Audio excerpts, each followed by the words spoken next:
तर तिथं महिला क्रिकेटर राधा यादवचा सत्कार करण्यात येतोय। पोईसर जिमखाना या ठिकाणी हा सन्मान झालाय। विश्वचषक विजेत्या महिला क्रिकेटर राधा यादव यांचा हा सत्कार करण्यात आलाय।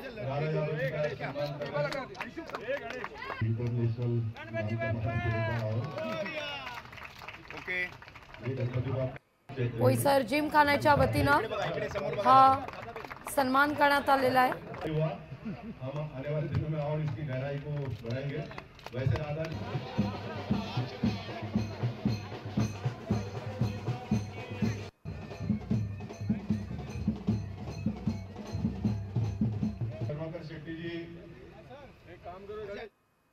विजेता राधा यादव आपल्या पोईसर जिमखान्यामध्ये आले तर आपण त्यांचं स्वागतही केलं।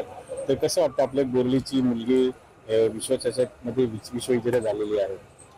जितका आनंद तिला झाला असेल, तिच्या घर परिवारातल्या लोकांना झाला असेल, देशातल्या प्रत्येक नागरिकांना झालेला आहे, त्यापेक्षा कितीतरी मोठ्या पटाने मला या गोष्टीचा आनंद आणि अभिमान होतो। कारण मी 1992 ला ज्यावेळी पहिल्यांदा नगरसेवक झालो त्यावेळी तिचे वडील माझ्या निवडणुकीत त्यांनी काम केलं आणि एका छोट्या घरात राहणारी व्यक्ती जिथे गुजराती आणि मराठी लोक वास्तव्य करतात, अशा ठिकाणी एक यादव परिवारातून एक मुलगी बाहेर पडून मुलांबरोबर खेळून इतक्या मोठ्या स्तरावर पोहोचली, निश्चितच त्याचा आनंदच नव्हे तर अभिमानही वाटतो।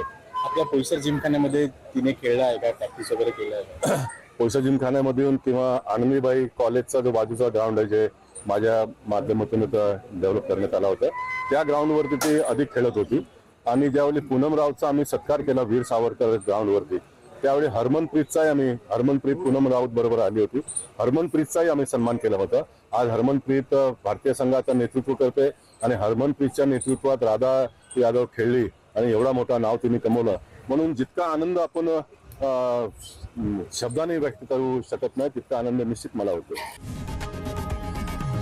लोकशाही मराठी ऐका, पहा, जागरूक रहा।